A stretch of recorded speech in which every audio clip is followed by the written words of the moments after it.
Emmanuel Macron wins. He gets over 65% of the votes according to the Ipsos estimate. This is indeed a historical night. Yes, indeed. 65% of the estimates of the early results, as you mentioned. I do believe we have the images of people celebrating perhaps this victory. As polls did indicate, it was likely he did have a 20-point lead mark on Friday. That was when the last polls were allowed to be taken.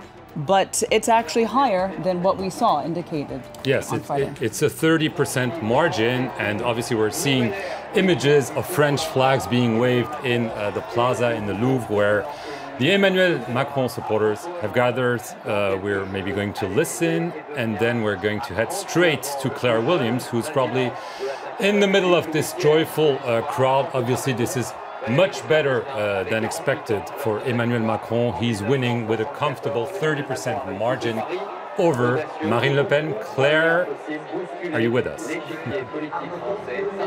I'm with you, Mark. Absolutely. It's total euphoria here in front of the Louvre Museum in the centre of Paris. Emmanuel Macron has done better than people here expected. I did speak to some supporters earlier on, and they said, we just hope he gets more than 60%.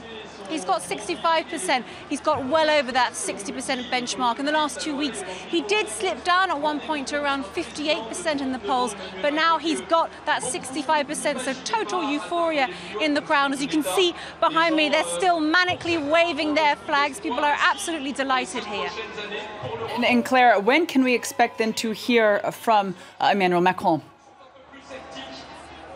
People here are going to have to wait a little bit longer. We're not expecting for him to come down for another hour or so, perhaps not until about 10 o'clock. So in the meantime, people are going to be kept busy with some music, some dancing, a few speeches from perhaps other members of the En Marche team, Emmanuel Macron's movement, of course, and even Magic System, a popular pop group, should be coming down and playing here later on tonight. So hopefully the rain will hold out and the party will continue for people here. What's interesting is there are still people actually arriving. Security was so tight and everyone's having to be patted down and checked thoroughly, their bags, everything, the whole works. Some people are still running up to the stage and trying to get there and trying to see what's happening and trying to join the crowd. So I expect the area here in front of the Louvre to fill up more and more in the next couple of hours before Emmanuel Macron arrives.